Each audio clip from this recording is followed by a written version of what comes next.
Good morning, everybody. At least it's morning when we're recording this. We're grateful that you're joining us again. But today we have Joseph Russ with us, who is now, and I'm trying to remember, we call you GELs, but Yeah, they're Global Ecumenical Liaisons.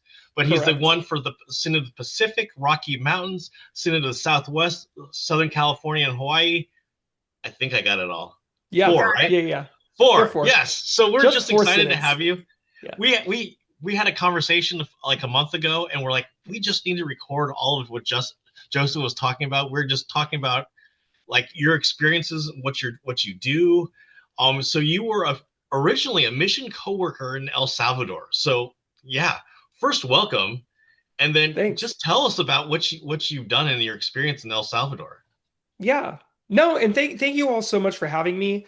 Like you said, I was living in El Salvador for a while as a mission coworker and now back in Southern California and Hawaii.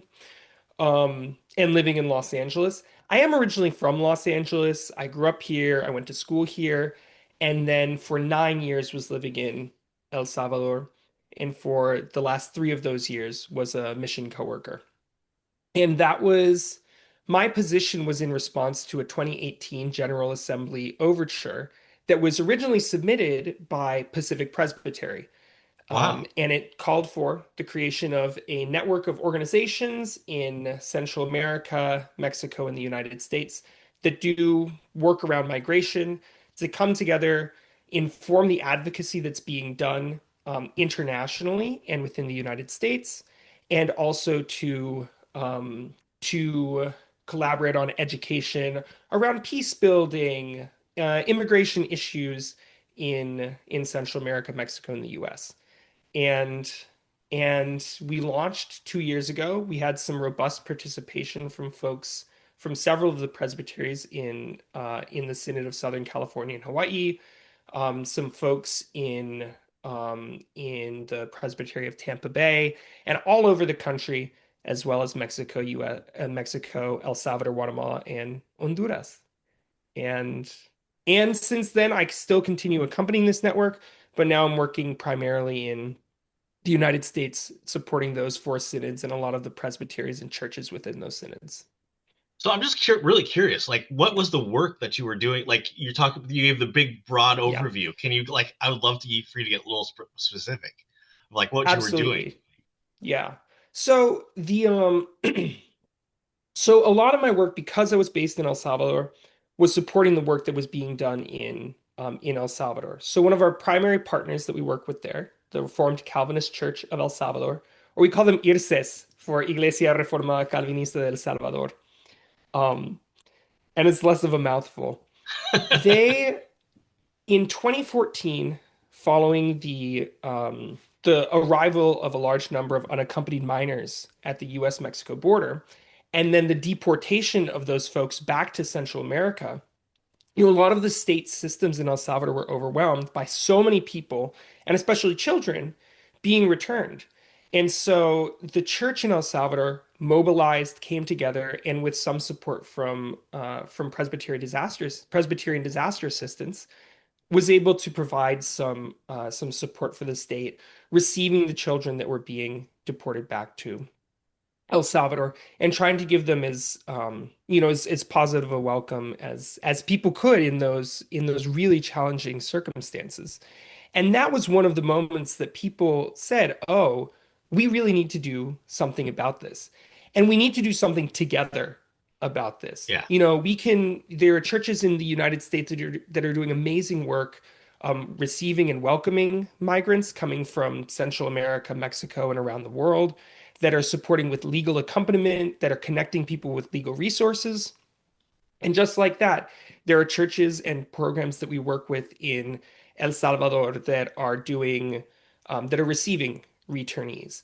There are programs in Central America with faith-based organizations that are doing like agricultural programs, helping people cultivate their own kind of like smaller scale farms to provide for their family and also sell produce and hopefully create like stronger rooted and supportive communities.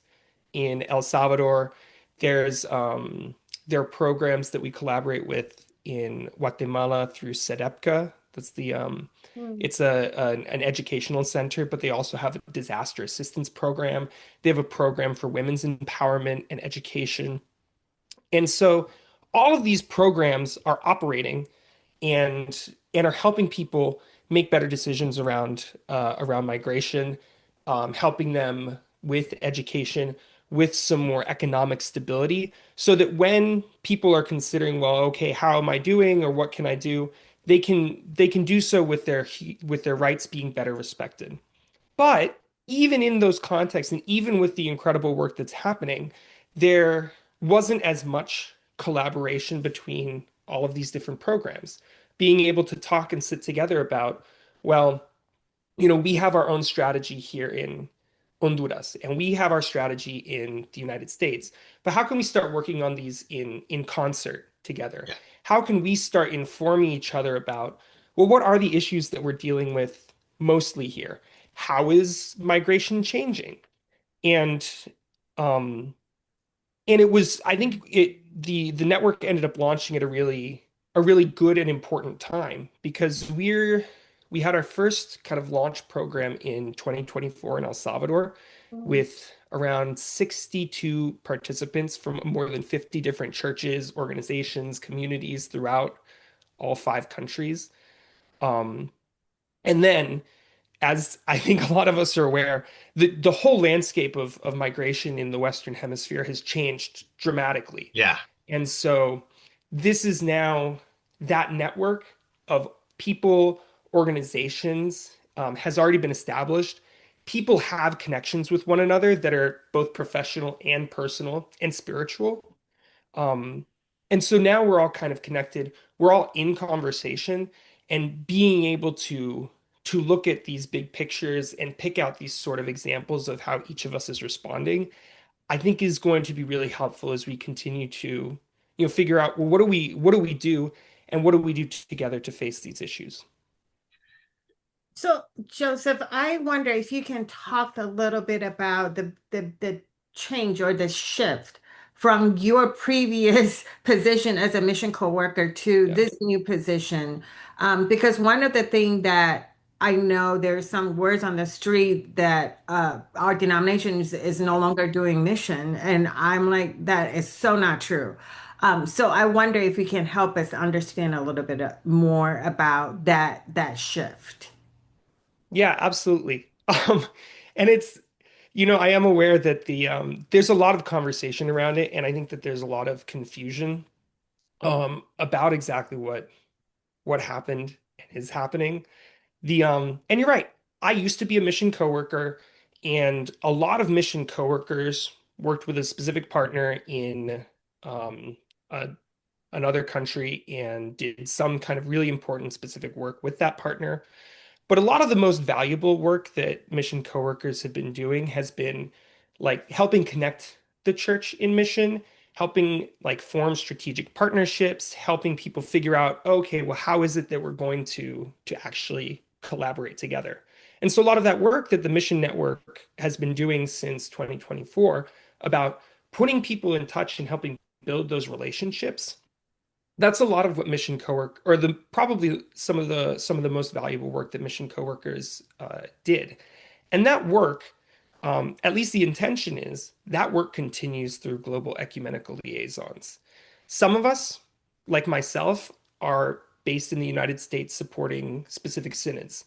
Some of us are based around the world. We have global ecumenical liaisons, or GELs, in Latin America and the Caribbean, in Africa, in Asia Pacific, Middle East, and Europe, that are still working with um, all of the same partners and helping build those strategic partnerships. There has, of course, and obviously been a pretty large reduction in staff, and so that means that there are challenges associated with that. And we were talking about having significantly fewer staff actually involved in tending these relationships. But as we're looking at kind of the a changing both like social, political, and also financial landscape, trying to see how the church can continue doing much of the same work. But it's a lot of the things that have a lot of things haven't actually changed too much. Which is not to say that there haven't been some very large changes. But the church still continues to be in mission. We still work with a lot of the same partners, even if the way that actually looks has changed a bit. One of the major things that I think that is very different is now we have global ecumenical liaisons like myself that are based with specific synods. So we didn't used to have that. And in a certain sense, a lot of people are kind of confused about like, well, why do we have this new thing? Yeah. And what are we supposed to do with these people? Um, and that is challenging. That's not to say that this is a reasonable questions to be asking. And I think that um well, so I was talking to some folks that their church had somebody on church property that was abducted by ICE. It was earlier this year. Mm. And talking to some of the folks that worked with that church or were familiar about, well, would you want to involve the national office in this? Do we want to do some kind of larger campaign? Do we want to do some kind of communication strategy? What is it? What would be helpful from the national office responding to this? And and there was sort of like why would we even, or this was not something that people had really thought of the national office participating in or helping with, even though the national office, there's those of us that have worked with the national office might often be frustrated by how little the national office can actually do. But there are some things that, we could look into doing a larger campaign or even just keeping track of the different churches in the denomination where things like this are happening. How Mm. can we put those churches in touch with one another? How can we be coordinating some of these responses? I was talking to another colleague from the Mission Network the other day. This was maybe like a month or two ago. And I mentioned, oh, sometimes we refer cases of folks that have been deported from the United States to their country of origin or a third country. We can refer them to partners that we work with in those countries. So like I said, we know people in El Salvador. We work with them. PDA funds the programs or has in the past that receive returnees in El Salvador. And so like those are folks that we have a relationship with and we can talk to. And the person I was talking to said, like I have 6 people off the top of my head for whom this has happened to, and like they should be in touch, or like how can I reach out to these folks? Um, and so I think that in a context where it's been really hard to navigate a lot of these international partnerships and the sometimes like challenging bureaucracy of the national office, um, that having global ecumenical liaisons focused on specific synods, I Mhm. hope is a good point of contact for people to start noticing these different patterns, getting in touch, figuring out like who it is that needs to talk to. I Yeah. think I mean even like the three of us were speaking the other week, and Sean had been invited to this really big huge event with some local churches. And somehow, Francis, you hadn't been. And it was, and thinking through like, well, how could we miss this? How could Francis not be invited? Right. And I think that hopefully that's kind of that gel's become the part of that solution and part of the glue that's helping connect all of these pieces that do keep getting missed. But if we have staff actually dedicated to making sure that these Right. pieces start fitting together and that serve as these conversation partners for how to build these partnerships, then hopefully we can start doing things a bit better, more in concert, and having a larger impact if we're able to strategize together. I think that's fantastic. I think that's one of the things that we wanted to share with broader group is that it doesn't seem like it's all taking away, right? It didn't take away from the program, but there is some enhancement, some pivoting points where we perhaps need to just try things differently. And so I'm so grateful to hear there's this addition to what that structure used to serve. And there's like a expanded purpose. And that's, I'm sorry to say, ICE is a reality that we all deal with right now. And how do we help people almost from the starting point, right? Not just wait till they get back to their home country or their third country, but like how do we actually start from where it took place, where it's happened? And I am so encouraged, and I didn't know about that, where Yeah. I should. Yeah. So, Hmm. so thank you for sharing that. I am grateful. I'm really grateful because um, this is, I think, the first time we felt like as a church that we don't know what to do. Like even Hmm. we put out some information about how to deal with ICE. Should they be, coming into our churches? What do we do? I mean, even that is so limiting because we just Hmm. don't have information. So I'm so grateful for people from our national office who are actually know more about the ins and out and can really help us. And we had to do this together, right? If we're just uh, be comfortable within our own context, that Hmm. that this is will continue to pose as a challenge. So Yeah. I'm and grateful and, for and that. it's a weird dynamic of how things are going. Like I've worked in the national office. I've been in the Presbyterian Church for a long time. Like I couldn't name one partnership that we have like around the world. You know what I mean? That a coworker Yeah. works with. I'm like, I don't know that we're doing anything in El Salvador. You know what I mean? That sort of thing. I'm like, how am I supposed to know if somebody in my presbytery was to get deported to El Salvador that there are resources for them? You know what I mean? It isn't even a thought until we literally just had that conversation that, hey, I need to call Joseph and saying, hey, Hmm. I have somebody that's being deported out there. What resources are there? Because we as the local church or even mid councils don't know what's out there. Like we know people that might be doing things in different places, but in a larger scale, how do we resource people that are going to these places? So, say South Sudan, we have a congregation from the South Sudan that we've been trying for years to help them build a church in South Sudan. They send money home, but and with the civil unrest, like I don't know, we have networks into South Sudan. You know what I mean? There's Yeah. so many different. Hmm. The world's a big place, and I can't, Yeah. as being the exec in San Diego, I can't see very often beyond the walls of San Yeah. Diego County and Imperial County.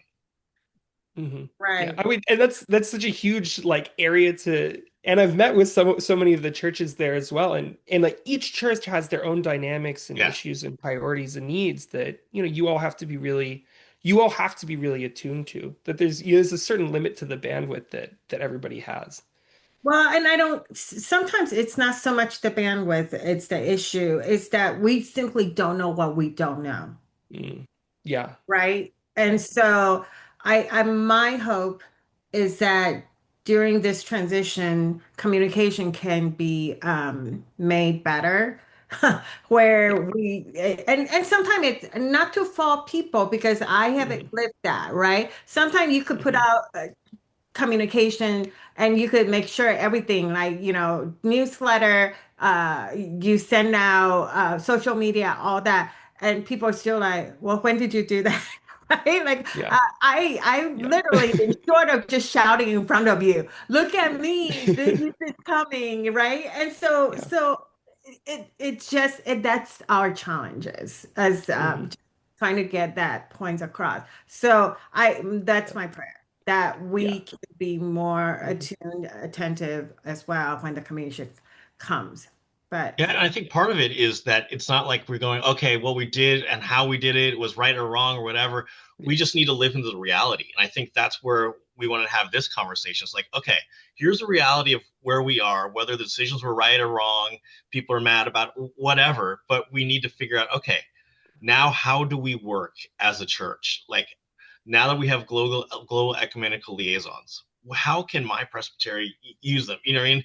And we're thankful that you're going to Riverside Presbytery tomorrow, and then Yeah. on Tuesday you're coming to San Diego Presbytery because yeah, we haven't Yeah. had somebody come to Hmm. share about that into our presbyteries. And Yeah. you're going to share about, hey, here's the network of what's out there. Hmm. You're not trying to defend whatever the Presbyterian Peace USA has done or PLAW, whatever they've done, but we simply want to know, Yeah. hey, if you have Hmm. issues with this or you have a passion for this country, here's some of the networks and how we can connect you all together. Yeah. Because we are this global denomination that have partners Hmm. throughout, and we don't, like, even as execs, and we think we're kind of connected. We don't know, I would say 99% of what's going on out there. Yeah. Well, he's Yeah. thinking Yeah. of himself. I know. Francis knows 100%. I am, but it's true because and and admittedly, a lot of the communication has been unclear or confusing or has been sort of strange and difficult to parse through. Um, and also, even some of the communication that has been better, yeah, until somebody like stands in front of you and says, "Oh, this is the thing that's happening. This is what we're doing." It is really hard to even grasp what's going on. And then a lot of it comes out of just conversations that people are having. I mean, the kind of the official mandate of the gels is to get people together, tend relationships, and let faithful Mhm. discernment set the next step. Which is really vague. I mean, if you're reading this in just a bulletin or the newsletter that you'll get, it doesn't really tell you much about what it is that we Yeah. do. But when I've been, back in Los Angeles for the past 6 months now, meeting up with churches and Presbyterian leadership and mid-council leadership, like dealing with immigration enforcement coming onto church property, dealing with there was one church in Southern California where ICE actually pulled a firearm Oh, on one of the pastors, not a Peace USA pastor, but somebody that's part of kind of our ecumenical movement. um, Presbyterian Church leadership was threatened with subpoenaing internal private communications by the DOJ. And so the thought that this was something that the national office should be engaging more in has been kind of a convert has been something that has come out of these conversations, and the urgencies that local congregations and mid councils are facing is is related to this. And so being able to actually get in and start discerning that together has been really helpful. And now we're starting to come out with, okay, well, we need to figure out, a plan for this and what resources will be helpful for churches and which churches are already responding really well or have kind of like figured out, okay, this is our protocol, but maybe there's something they can learn from other churches, or maybe our national office has some advice about different partners to connect with. And I think it is like just strengthening that like bilateral communication between the local church, the mid councils, and the national office and international partners. Yeah, and I think that also really shift, right? I mean, we're shifting a huge paradigm here where people oftentimes think about mission work takes place somewhere else, right? Yeah. But in fact, like this is a mission field, right? In our Hmm. backyard, in our neighborhood. It starts right here. And I am grateful that seemed to be that focus more here. Previously, when we talk about mission co-worker, it's also, oh yeah, we are supporting this mission co-worker in Egypt, in all these different countries. And yet, like when things happen here, the only person that I call is probably PDA, people from the Yeah. Presbyterian Disaster Assistance. And it's like, well, but then there's more issues going on right now, right? That's taking places. So in essence, we are also shifting our structure to be more relevant for the time that we live in. And of course, there's always some loss when you do that shift, but Hmm. yeah. Yeah. So I'm personally, Yeah. I'm really encouraged to learn Hmm. about all this, which Yeah. I feel like we, again, maybe it was communicated, but my fault. Yeah. it I was would I probably one wouldn't of our worry about emails. it. We didn't see this. No, I Skip totally get over. it. Yeah. Yeah. Yeah. Um, no, and Yeah. I think you're so right that, we're thinking about the kind of like mission in the 21st century in the Presbyterian Church. And some of this has already been woven into the history of mission in the church for a long time. I mean, some of the strongest advocates against Japanese internment Hmm. were Presbyterian missionaries that had served in Japan and Hmm. then came back and saw this happening and were deeply disturbed by it. And so the United States became a mission field Hmm. for them, like helping to address some of the urgencies of that Yeah. time and Yeah. responding to the historical moment. And in a similar way, I hope that we're being kind of conscious about saying, okay, well, if this is a role that mission personnel have taken on in the past, can we be looking at ways to support that more with actual staff that we're saying are dedicated to this specific thing, Yeah. or to discerning specific things that can be done Yeah. locally, and to be plugged in still to those kind of larger transnational partnerships and mission partnerships that are happening with partners around the world. Right. Right. What tell us what makes you excited about this new shift? Because I mean, I didn't realize that you just got back about 6 months ago. Because Yeah. you have spent a whole lot of time in El Salvador, which I visited at one point with the Compassion International. But I'm just like, how do you make that shift from that to SoCal? Yeah. Are you getting the cultural shock when you come back? Even though you grew up here, right? So But this is, yeah, it's the silliest thing, but at least like personally, the strangest thing is because we're just coming into like the end of spring and early summer, and it's very disconcerting how bright it is so late in the evening. Which you don't think about this, but when you live so close to or like kind of in the tropics, yeah. it really, the sun sets about the same time year round. Mm. Um, so I think that what am I most excited about? I am excited about reconnecting with a lot of friends and people that I worked with in college. I mean, a lot of the same folks that I did a lot of work around, like interfaith and also immigration issues while I was at USC, are still here and still around, and are some of the first folks who were mobilizing when I showed up in Los Angeles. I remember when I first moved to El Salvador, that was about 10 years ago. Oh, wow. Um, and um, it was not long after Donald Trump had become president of the United States, and there was, for the first time, and there was a large crackdown on migration, targeting of migrants, not just folks with criminal records, but really anybody with an irregular immigration status, um, and a whole host of other issues that I remember thinking, oh, I wish that this is a very big time of change and challenge in the church, and I wish I could be in person, like with the folks that we had been organizing with in the past. Mhm. and and so I'm excited about the opportunity to be here, and engaging in that work now.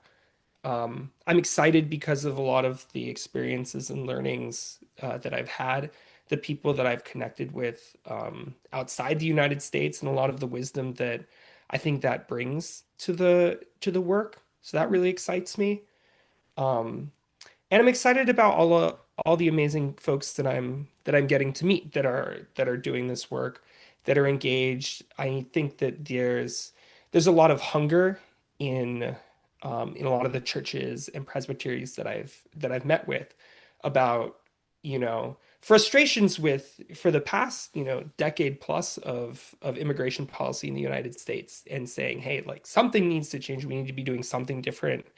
Um, and to be able to help connect those folks with people outside the United States that have a lot of really that have a lot of opinions about United States immigration policy and a Mm. way about the ways that borders are policed along the U.S.-Mexico border, but also the way that the United States is funding border militarization in southern Mexico and at the Darien Gap in Mhm. Panama. And so helping to expand those conversations, I think, is really exciting for me. And of course, I'm excited that in November of this year, we'll be back in Central America with the Mesoamerica Migration and Mission Network, doing our second in-person gathering. This November, we'll be in Guatemala. And the chance for all of the folks that have been working on this since the beginning and some of the new folks that have joined that work since to actually sit down together and focus on, okay, what is it that we're going to be doing going forward? A lot Mm. of the work so far has been just catching up with what's even happening and keeping track, Mm. and maybe scrambling to do like one or two things. But I think sitting down and looking at, all right, what's changing and how are we going to move forward, be a really valuable time, and also good to connect. Good to connect and be together and pray together. I think that one of the very special things that we have as a church and as faithful partners in this work is that we connect on a much more comprehensive and deeper level than a lot of like secular NGOs do. And we Right. sit and we pray together and we worship and we do so in different languages and with different songs and with different ideas. And sometimes even like kind of our idea of God is different, but coming together and being able to share that forms some really powerful bonds that that help us care for the whole person beyond just, a person who needs food and water or a Yeah. person that has certain rights, which are really Mhm. important, but as a spiritual being that needs like that kind of nourishment and that kind of human and sacred connection. That's You give me beautiful. lots of hope of what's. I'm Good. like, I want to go with you, man. I'm with you. Yeah. Because Yeah. Yeah. honestly, I don't hear much about what we're doing around the world. You know, I see the snippets on Mhm. Facebook or social media, but you're like, yeah, you give me some real hope of what is going on and what the extension of the Peace USA and its partners are doing specifically in Central America, and I can only imagine what we're doing Yeah. around the world. And Mhm. some of Yeah. these things are stuff that we, on the average person, well, maybe we skip over the newsletter part of that, Francis. That's what comes Yeah. through.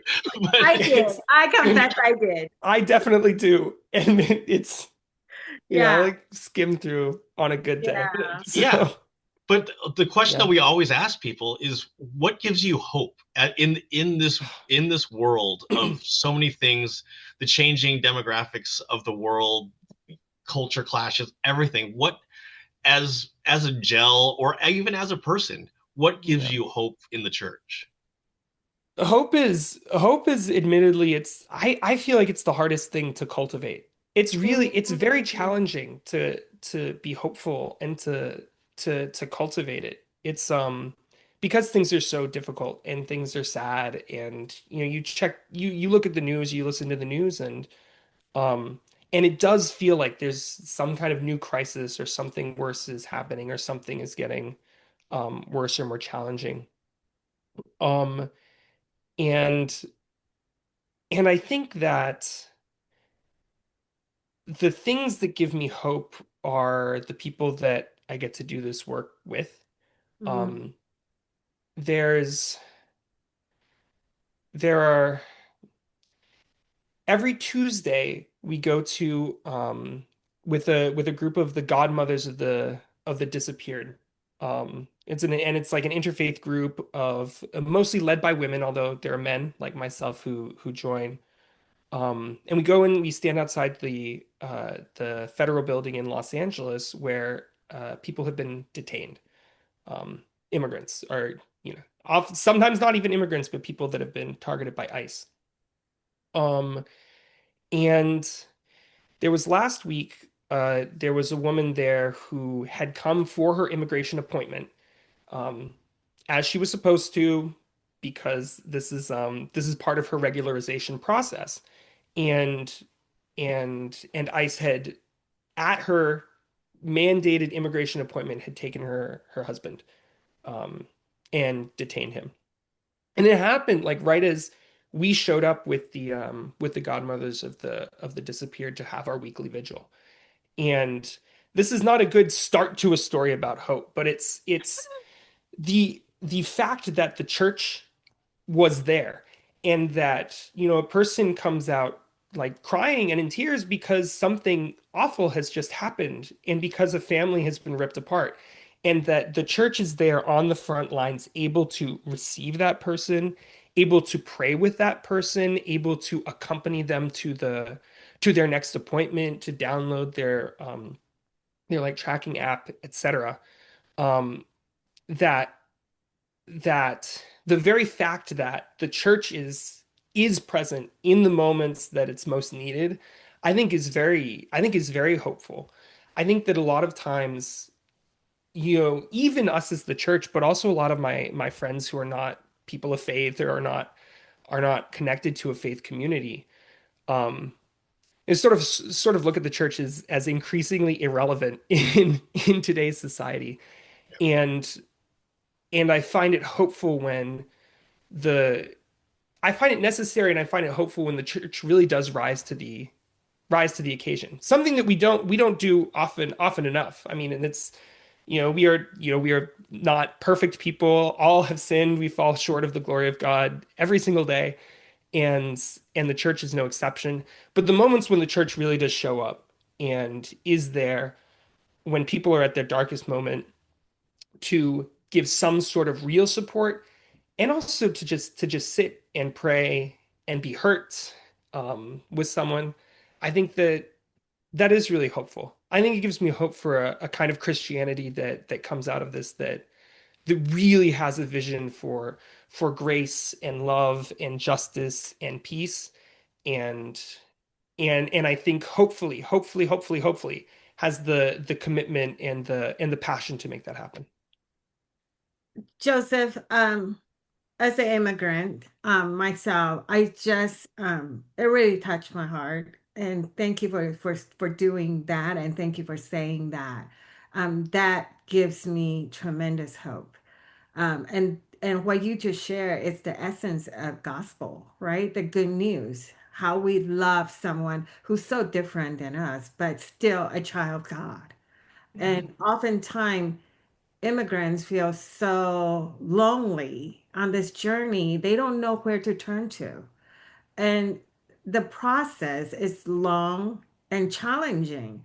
And coupled with difficulty of financial. I mean, it's not cheap, right? Application requires Yeah. money. If you need a legal presentation representation, that requires a lot of funding, Yeah. and then there's just no one, right? They came to this Yeah. country. So whether documented or undocumented, every immigrant has a very unique story to share. Mhm. And as a church, if we're not there, what are we doing? What are we doing, right? If we're not caring Yeah. for people who are in need. So anyway, that thank you for sharing that. That gives me tremendous hope that we are, as a denomination, we are going strong. We're serving people, those people that God entrusted to our care. And so, yeah, I just want to say that. Yeah. We appreciate all of what you do, and you know, it's more than or what you're a part of. I think it's not necessarily what Yeah. you do, but Yeah. what you're a Yeah. part of and what God is Mhm. already doing and joining what God's already doing in the world. I think often too Mhm. often we take the theology that we're bringing Jesus to El Yeah. Salvador when Jesus and Yeah. the Holy Spirit's already there, and we're just joining Mhm. what is already happening there. And so we thank you for that. And we have one final question that we always ask. And so Yeah. Francis gets to ask it this time because I've been asking it all the time. I don't know why I always ask it all the time. Well, I was thinking, for if you lived in El Salvador for 10 years, um, Mhm. tell us what is your favorite food? Or Oh. it doesn't have to be El Salvadorian. It doesn't have to Yeah. be pupusa. It can be somewhere Yeah. something different, right? I don't know. So Yeah. that's the question we ask of all our guests. Yeah. Oh, it's definitely the pupusas are delicious. Oh, they're they're phenomenal. It's No, I love pupusas so much. They're fantastic. I ate way too many when I was living. I mean, they were when I first moved there. I would eat pupusas like every other day. That's great.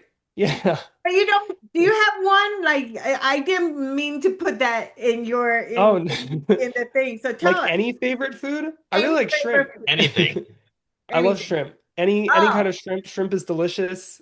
El Salvador also has great shrimp. yeah. California has great shrimp. It's How is the phenomenal. shrimp done? Is it the scampi cooked in the butter? Is it grilled? I like that you can do anything with it. I feel like I feel like that scene in Forrest Gump where they just go through Yeah. all the different ways that you can make The bubble shrimp with a gum. shrimp Yeah. Yeah. gumbo. No, I love shrimp. I think shrimp is delicious. And there are a lot of in El Salvador there are like some specific communities where they do quite a lot of shrimp farming. So a lot of it's like locally caught and produced. And then Los Angeles has great shrimp. We have the Port of Yeah. LA into which a lot of the seafood So, comes. so So share with us one, like, so how is it cooked or prepared differently in El Salvador with shrimp? Like, what is the most um popular dish? yeah, so shrimp often it'll come with the whole shell, heads and everything on. Um which I think in the United States we don't do so much. And they use like the giant, like the prawns. Yeah. Ooh. It's like that's a shrimp. Not the little tiny Whatever ones. that is, we don't know So what that is. so that's a big bonus. Yeah, but Yeah. it's great. You'll have it like with in like garlic sauce or fried Mm. or um like a million different ways. We know Hot what we're all sauce. eating today. Yeah. Yeah, Shrimp. I know. Joseph's like, okay, it's lunchtime. Where am I going? I know. Yeah. Great. Well, thank you so much. I think this has been very insightful. And again, it gives me a lot of hope. And Sean had mentioned it gives him a lot of hope as well. And I think that's what we need right now. Not just as a denomination, as Christians, as just humans. I think a lot of our people, regardless your beliefs, right? We just look at each other like, oh, how bad can this get? And then and we all need that. Mhm. And I think that's part of our calling as well as Christians. We are here to give people hope, right? So Yeah. thank you for doing the important work. We're grateful for you.